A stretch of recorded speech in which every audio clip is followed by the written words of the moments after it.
A key component of the modern world economy, the chemical industry delivers products and innovations to enhance everyday life. It is also an industry in transformation, where chemical executives and workers are delivering growth and industry-changing advancements while responding to pressures from investors, regulators, and public opinion. Discover how leading companies are approaching these challenges here on The Chemical Show. Join Victoria Meyer, president of Progressio Global and host of The Chemical Show, as she speaks with executives across the industry and learns how they are leading their companies to grow, transform, and push industry boundaries on all frontiers. Here's your host, Victoria Meyer. Hi, this is Victoria Meyer, host of The Chemical Show podcast. We are ranked in the top 10% of podcasts globally, which is super exciting for all of us. So keep listening, following, and sharing with your friends and colleagues. Today, I am talking with Austin Britts. Austin is the co-founder and currently the VP of Sales Operations for BluePallet, which is a startup in the chemical industry. And you're going to hear more about what BluePallet is. Austin has founded several successful startups, spanning from CPG brands to technology companies, and actually got his start in chemical distribution, working in that space for about 18 years. Together with that and with his experiences at BluePallet, he had some really unique insights on chemical distribution, where it is today and where it's going. So we're going to be talking about that and more. Austin, welcome to The Chemical Show. Thank you so much. It's an honor to be here. Yeah, absolutely glad to have you. So how did you get started in chemical distribution? I'm going to go back to that because it's not a typical spot for people to jump out of college and jump into. So how did that happen? Yeah, it's a funny story. It isn't the typical career path that you hear so much about. When I first told my mom that I was doing chemical trading, she asked me if that was a code for selling drugs. So I can imagine. Yeah, I went to school at University of Washington. I studied international trade, and my father was always in international trade, so it's something I gravitated towards. And I actually had a really cushy job lined up doing substitute teaching on the island of Lanai in Hawaii. And that was my grand plan after college. And it was That's ruined. A pretty good plan, right? Nothing wrong with that. It was a good plan. Yeah, things would have looked much different, I'm sure, in my life. But yeah, things were ruined. That plan was ruined by a friend of mine in the rugby community had said, hey, there's a chemical trading company that's hiring. It's owned by rugby players, so you may get along with them, and they're looking for a sales associate to learn the ropes. And I looked into it, and I ended up interviewing with them and just thought, this is too good of a chance to pass up. It's in something that I'm really fascinated by. I don't know anything about chemicals, and I hated chemistry in college, but I'll give it a whirl. And 18 years later, here we are. So it was a pretty amazing experience.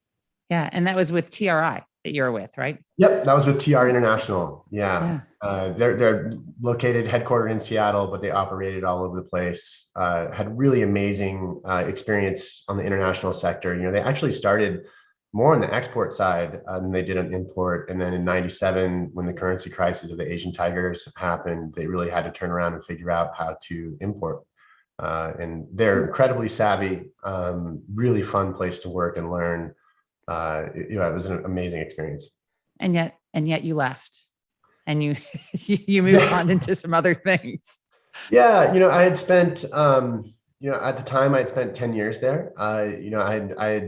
They really threw me into the fire when I started. I really give Tony a lot of credit, the owner and founder of TRI, for giving me an opportunity that was probably above my level. And it was definitely above my experience.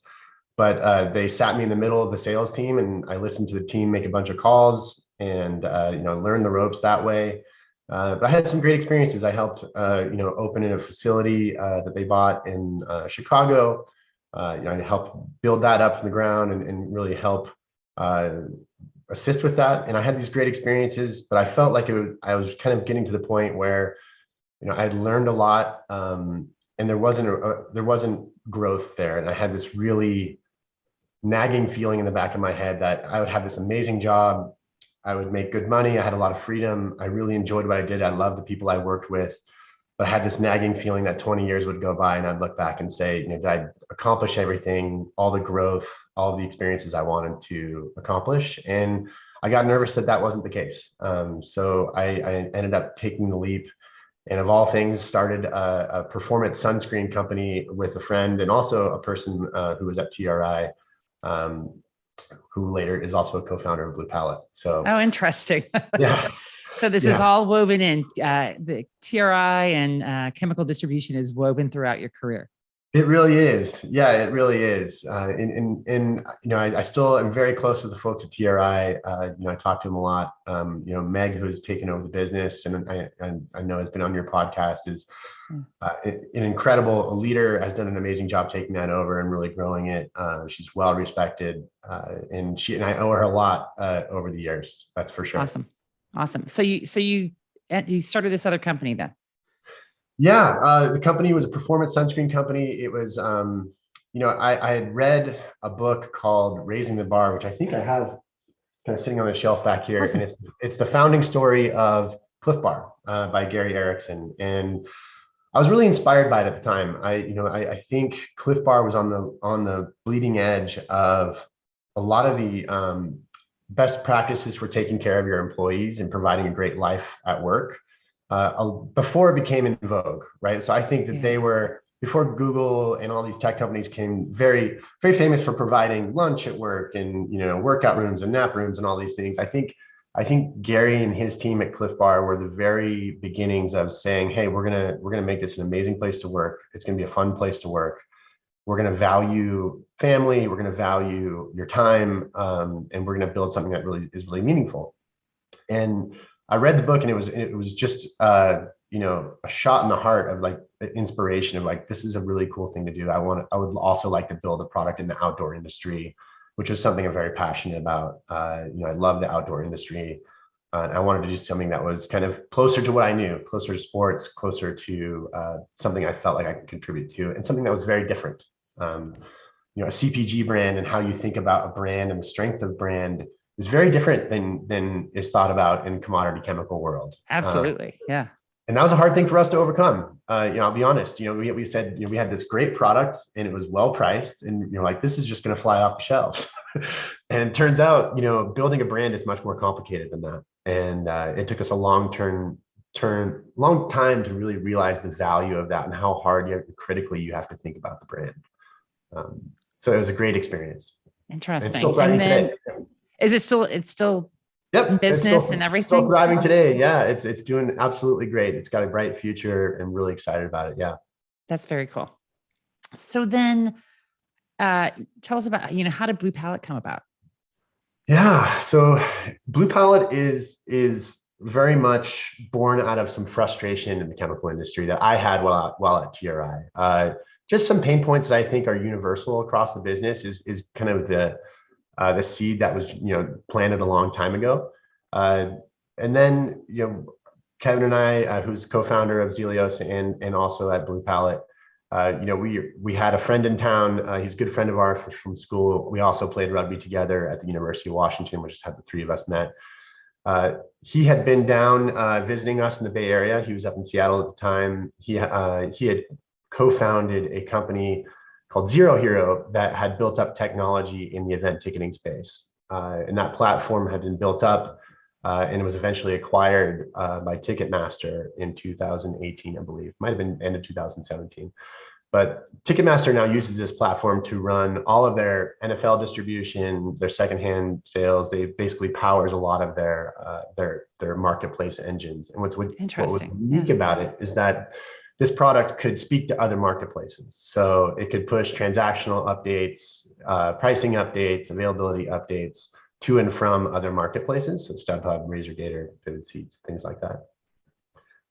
After that acquisition, Scott was looking for a new project, and he was asking us questions about the chemical industry. And the questions were like, how big is it again? It can't quite be what you're telling me it is. And and there's no marketplace solution. And, we're kind of explaining to him how a lot of the trade is still done manually with PDF purchase orders and the occasional fax machine. And we started brainstorming. At first, Kevin and I were like, absolutely not. This is going to be impossible. You have no idea how hard this is. And you have no idea how complicated and big this industry is. But Scott is a very can be a very stubborn and very driven person. And when he gets an idea in his head, he tends to run with it. So long story short is that we ended up going down to the NACD annual meeting. He convinced me to fly out there with him. We basically had a booklet of screenshots of stuff that we could make. It was like, I think we photoshopped. So it was your idea book. You went with with our your idea book. It was, stuff that we could. It was a vision board put into a presentation form, and the NACD was very gracious in welcoming us as a potential affiliate member, and we walked around and just introduced ourselves to everybody we possibly could, and try to get some eyeballs on feedback on what we could build. And it was really interesting because half the room, I remember the first person we talked to just said, "Good luck." Half the room was really excited, and half the room was like, "This will never work." And I think that was actually more validating than anything else. But I think our real pivotal moment was when we met with Terry Hill. Terry Hill, who is former president of Univar. He's actually currently the CEO of Britts. And just the gold standard of respectability and kindness and everything that's good about the chemical industry. And Tony Ridnell was really gracious and made an introduction to him. And Terry had just written a white paper for the NACD on if e-commerce came to the chemical distribution space, what would it look like? And what would it have to look like in order to be successful and not disruptive? And so we ended up spending some time with Terry, and he gave us 10 minutes to listen to us, and then we put some more time on the calendar up in Seattle a few weeks later, and I think we all aligned on what would be good for the industry, and Terry was very clear in saying, "Look, I've spent my life in this industry, and whatever we build, or if we decide to do this together, it will have to be good for the industry and not disruptive. It has to be something that's force multiplier and not something that's going to devastate it." Yeah. When was that? Boy, that was 3.5 years ago, I think. Okay. So this has been brewing for a few years before it came to the public eye, I guess I would say. It has. Yeah, we've been in stealth mode for 3.5 years. It's been this interesting challenge in that we ended up raising a little bit of seed money amongst some other industry participants, all on an individual basis, nothing with a company behind it. And also friends and family, a lot of our old rugby buddies, a lot of the our initial network. We came in and we got the same development team that helped build the product for Zero Hero. We basically were in development for 2.5 years, and we spent 2.5 years flying around the country, talking to all the people we could possibly talk to in the distribution space who would let us come in and check out their plant, tell us their story, their use case, how they service the industry, what they would need in a product if we were to build it for them. And we were just weaving that back into the development of the product. So we spent 2.5 years just listening, ears open, trying to hear what the use cases would be in the applications and pain points, taking guidance from the NACD leadership on compliance and safety and things like that, and building it back into the product. So it was a little bit challenging because we had to sell the product, before it was built, and we also had to build the product while we were selling it. So what is it really? So what is BluePallet, and what are you guys? What's your mission? What are you guys doing today for the chemical industry?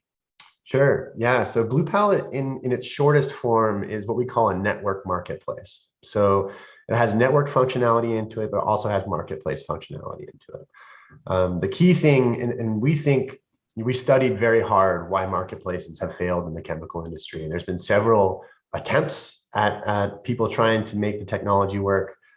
So we learned really, we dug deep into it and see where it failed. And we saw a couple of key things that were really important to address. One, first and foremost, shipping hazmat drums and totes of product across the country is a whole different bag of snakes than drop shipping an iPhone off of a website, right? So it's very, very different for many reasons. Safety and compliance is obviously one of the top ones, making sure that people who are receiving that material or paying for that material are people who are permitted and licensed to handle it, making sure they're handling it in a safe way. Also there's credit risk associated with that. These are not cheap products. This isn't something where you can just do a chargeback on a credit card. I mean, we're talking, the average transaction value on BluePallet right now is $22,000. So it's real money. Yeah. So making sure that piece is squared away. Also, you know, terrorist watch lists, sanctions lists, there's a lot of things that go into this industry that need to be considered in order to make a marketplace function. And nobody has done that on the front end. The other consideration is that we think that distribution is absolutely necessary for the chemical industry to function. And I think the mistake that a lot of people have made in the past is that they've looked at distribution as margin that's available to be replaced by a marketplace.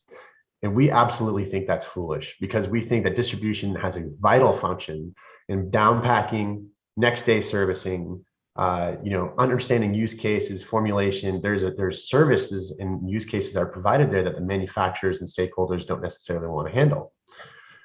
So marketplaces didn't consider the distribution layer in the past, and we actually think that's one of the most important layers for this thing to function. So one of the use cases, and where you can apply it to what we've built into the product, is that a company may be authorized in a regional way to distribute for a certain producer.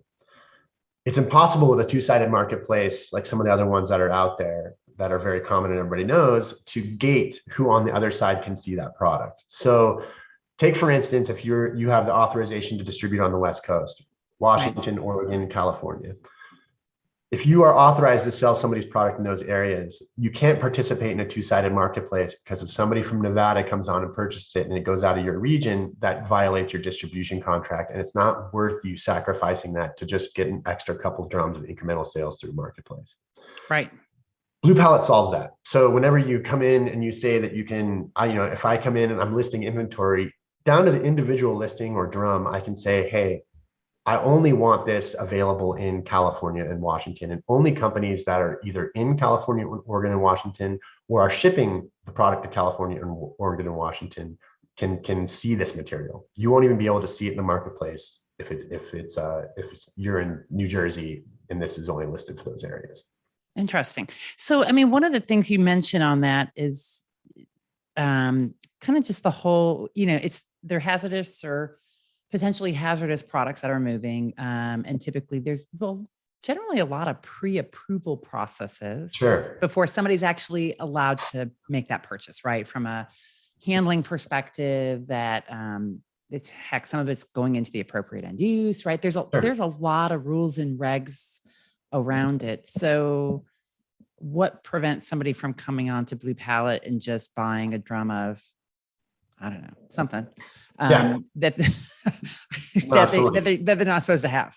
It's a great question. And it's one that that is kind of, I don't want to say it was a lucky coincidence, but the other kind of founding story of BluePallet is us coming into a really talented group of people who called Veloci, who had built up a what's in the industry is called KYB, KYC. So know your business, know your customer technology that was based on verifying and validating companies, and also enabling B2B payments between those companies.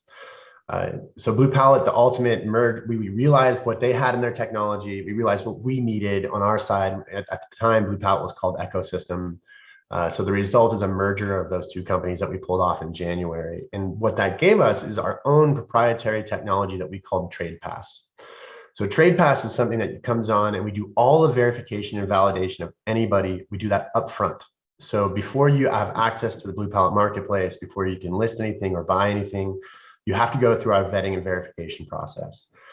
What that looks like is that it's actually quite intense, but we've made it as smooth as possible. It takes about 20 minutes to go through this. It's filling out forms, uploading some documentation. But really what we're doing is that we're doing a couple of things. We're verifying the ownership structure of the business. So anybody who has 25% or more of the business, we have to get full social security number, home address, home phone number of that person. We do this for a couple of reasons. One is to make sure that that matches up. We run that against sanctions lists, terrorist watch lists. We also allows us to comply with the Patriot Act's anti-money laundering provisions, because our system can move over $6,000. You know, we have to comply with that. We also capture insurance information, any other documentation as it relates to things with regulatory. So, you know, if you're in DEA list 1, you know, any of those permits or licenses that come with that, there's a spot in TradePass to go and update those. We vet and verify that on the other side. All in all, TradePass vet and verifies over 2,000 data points on every single company that enters our system. And we do that every month. So this is not, some of those are actually live, but the insurance one, for instance, we vet and verify every month as it goes. What that does is that allows us to build this very robust 360-degree passport of every company that comes into our system. We get credit information, we get terms information, we get a lot of stuff that comes with that, so that we can see, and we have our own internal criteria of who can join the marketplace and who cannot. TradePass also gates some very interesting kind of nerdy chemical stuff of, like I mentioned, the DEA list 1, list 2, DHS chemicals of interest stuff. All that stuff is built into TradePass. So if somebody tries to order something and they don't have the permit, or they don't have it uploaded on that particular facility, TradePass will block that transaction. We can go deeper and deeper into, but we also have some individual permissions associated with it as well. So anybody who comes in who wants to buy hazmat products, or those, the 3 lists that I just mentioned, they have to get authorized, one by their administrator, but also they have to sign a documentation. You're required to have that on file every 12 months. It sends you a DocuSign where you get it on file. And if you leave the company, somebody removes you from it, you have no access to BluePallet. Interesting. That's yeah. I mean, you guys have thought through a lot of stuff. So one of the things that's interesting, and you mentioned some of the, the unique function of chemical distribution, right? They're not going away, right? Depending on the product, it represents 20 to 30% of products sold. It's necessary in a lot of ways, but there's a lot of value that's provided, and that value that is really around customer experience differentiation, right? The relationship, the know-how, the service, the responsiveness, the uniqueness that each company provides. Absolutely. And yet it seems that one of the risks, perhaps in using a marketplace, or a perceived risk, is that you lose that, right? It ends up getting boiled down again to product and price. And so therefore commoditizes chemical distribution, as opposed to allowing that value differentiation to occur. Absolutely. Yeah. Are you seeing that? And how, is that real? Is that happening? How do you get around that? The theory is definitely real. That's definitely a threat. So we did 2 things and I think there's 2 things I'd really like to hit on here that I think are important in how we thought of this. And that kind of addresses the second part of what the market and the network really are. So the network piece really addresses this. So we understand that it's foolish for us to try to get in between every transaction and every person in here, right? A lot of these companies have been doing business together for 35, 40 years, sometimes way more than that. Yeah. So one of the key things about BluePallet is that you can create your own network and trade zone within BluePallet. So it's a free trade zone. So let's say I'm selling stuff through the marketplace. I'm using it to sell slow and dead inventory, whatever it might be. I'm utilizing the network and the vastness and the numbers that come with the marketplace and the functionality that are great. But also I discover a customer I discover either a customer is on BluePallet already, or I discover that they are a new customer I meet at a trade show. They can connect TradePass IDs. They can share TradePass IDs, and then it goes to a one-to-one relationship where it's basically just a portal. So they can see each other's inventory that's listed with the logo on it next to it. And then it just becomes more of a portal-like functionality, so they can order directly from me. In that case, there's no markup from BluePallet. We completely get out of the way. And what we do is we actually just charge a connection fee that's nominal. And in exchange, they get that real-time data and TradePass functionality. So if I'm using this to manage my customers, I can come in and say, oh, great, I've made these TradePass connections. I have 100 connections in here. I have a very robust look at my credit risk. I have a very robust look at my credit profile, my insurance risk. I can also see leading indicators rather than lagging indicators. So if somebody gets hit by a lien or lawsuit, or if their credit takes a dive, then I can at least make a phone call before I ship that product. And what's important, I think, to really call attention to, and this is something that Terry made very clear to us, and he said, look, this is just the next evolution of how you service a customer well, right? So we had a graphic for this at the very beginning, right, when we were doing our own graphics back at the time. So it wasn't very pretty, but if you can picture the picture of the evolution of man, how it's hunched over and kind of goes to standing up. And finally gets high heels. Exactly. the best one. We did one that started with, I think it was a sedan, and then a fax machine, and then a cell phone, and then it was BluePallet, right? So we think that this is just the next. This is not going to replace anything. This is not going to replace salespeople. You're still going to have to spend your time on building that relationship, driving home those value drivers that make you unique as an organization, that make your service great. All the reasons that those companies have been buying from you for 60 years. But this is just a way to provide an extra layer of service where people can log in and self-serve, they can reorder, they can come in and see your documentation, view it, download it on their own time when they're, if they're up at 2 a.m. with a screaming baby and can't sleep and want to get some work done, then they know they can go in and do some self-service there, right? So they can come in and say, okay, I can place an order, I can track orders. All those things are just another level of service. The salesperson or that relationship is always going to be there. It's always going to be one of the most fundamental parts of chemical distribution, is building those relationships. This is just another way to make it better. It's just another tool in the toolbox. So it's just the evolution of technology that's going to be there. The other thing I think is really important to call attention to, and I think this is something that we try to speak to our distributor customers about, is that millennials are moving up into positions of authority in the workplace, and they crave different technology. They crave different workplace behaviors. They want that self-service, and they tend to want to do their research ahead of time and then not talk to anybody. So they want to do their research. They actually research a lot. They choose who they're going to work with. They vet and verify. They do a lot of homework. This is just behavior we've learned from several studies that are out there in the B2B space. They're very loyal once they commit to somebody, if the service and if the technology is what they want. So as they become higher into these purchasing roles, companies need to think about how they're going to service those people and provide something that's going to make it easier and stickier for that person to buy from them. And that's something that we focus really hard on at BluePallet, is make sure that we're democratizing this technology so that people can use it to better serve their customers. Yeah, I mean, I think that makes sense. And in fact, I mean, I've been kind of preaching this for a long time, the fact that people want to deal with businesses and digital technologies and a digital interface in their business life as seamlessly as they do in their personal life, right? And I think it's been hard for the chemical industry to justify the investment. Yeah. And that's been a real blind spot when I've talked to people through the years, even from the time when I worked for Shell and I was doing some e-business and e-commerce platforms there, to even today, people say, but who's going to pay for this, right? Because in many ways it's seen as, well, especially the network piece of it, well, I'm doing business with the same customers. Right. And so figuring out what the ROI on it is on it, how they can actually monetize it, create value and monetize it has been challenging. And yet, I think your point about millennials, and heck, not just millennials. I'm a Gen Xer, and you know what? Please, Same. can I just research you online first before I talk to you or whatever? Yeah, it's my expectation. Absolutely. I think we all have that behavior that's changing, right? As we become more comfortable with things in our hands and, being able to push stuff at a button, we're working really hard at making that easier and more native. And it's amazing to see the difference just within our own team, just how the young engineers and how quickly they move through the product.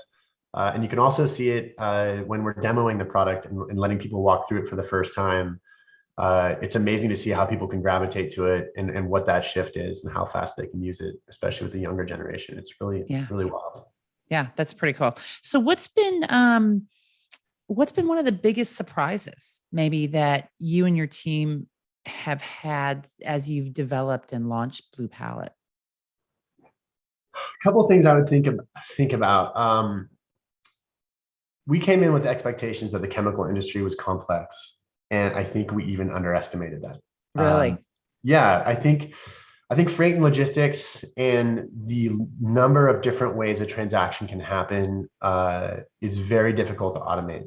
We've tried our best, and I think we've done an okay job. I would give us maybe a C+, I think, on our first effort.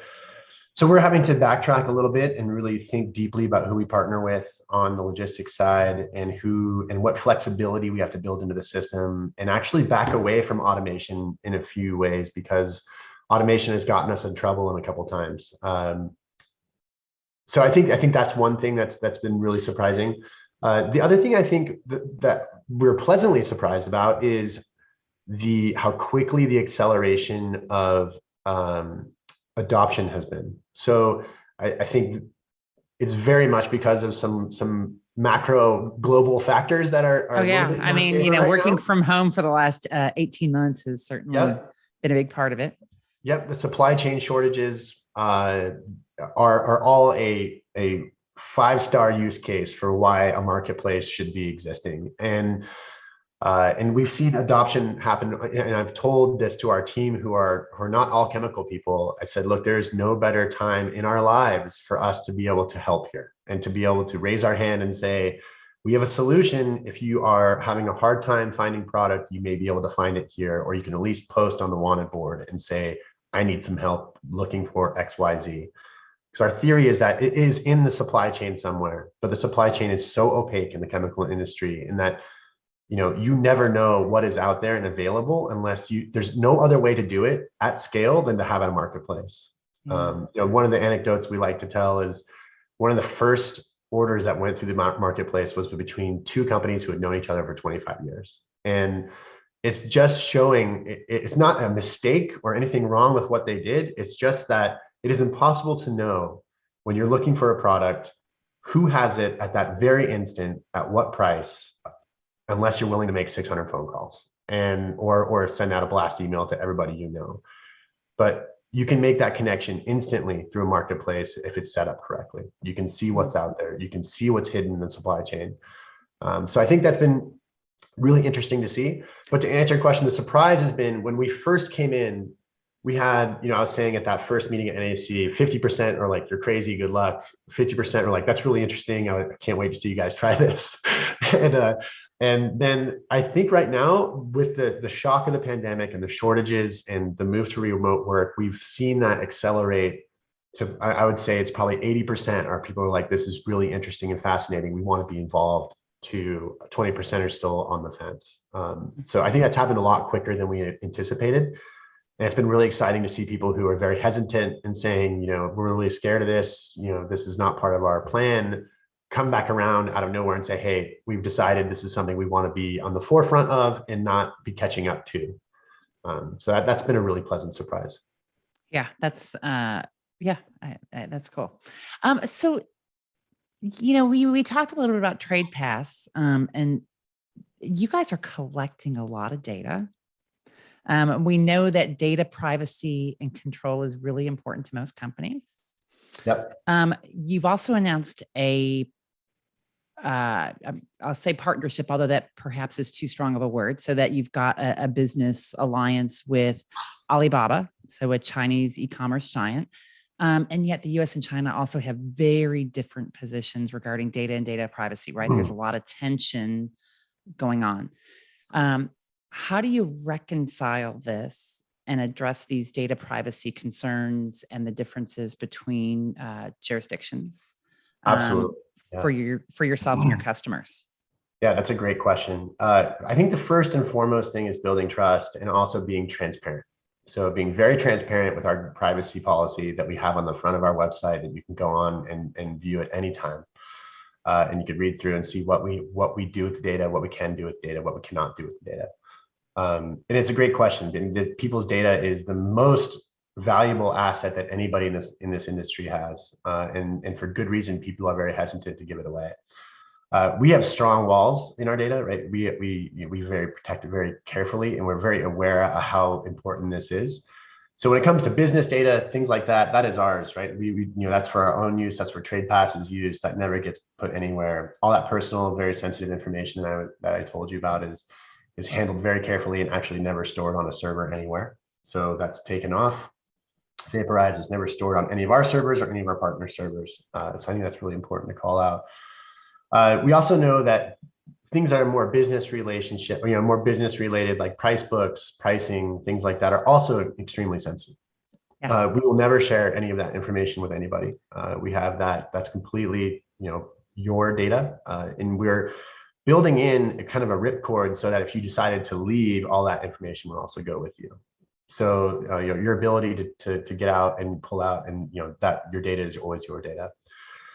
We do have plans, and we're going to take guidance from our community really on what type of data people would be interested in monetizing and or at least accessing. So whether this be white labeled pricing trends or heat maps or things that have more commercial value, we know that we have that at our fingertips. We're currently doing nothing with it, but we will likely use it in some way, and we'll take guidance from the community saying, hey, what would be useful? What would you like to see? But making sure that we're not giving anything away that's sensitive or that people would feel nervous about having out there. So anecdotally, we think it would probably be pricing trend stuff, heat maps, things like that.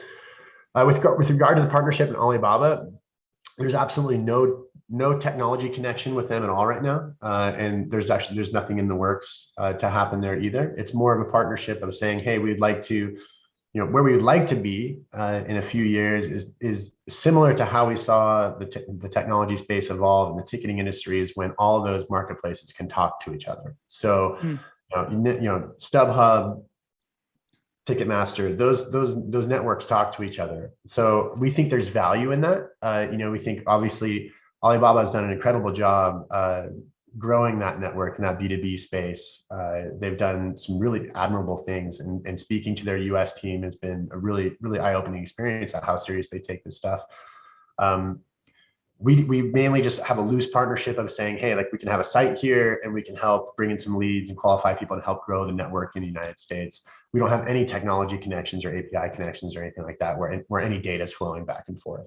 Got it. That's helpful. Yeah. Good, because data. Yeah, exactly. Yeah, and you're right. I mean, at a policy level, the two countries have very, very different takes on that. So, we realize that's a sensitive space, and we want to make sure that we're very respectful with that. Yeah, absolutely. So, so you guys, I think at the time that we are publishing this podcast, we'll have announced your Series A funding. What can you tell us about that, and what does that do for you? It allows us to keep the lights on. No, it's very exciting. I mean, we have two of the best partners we could possibly have.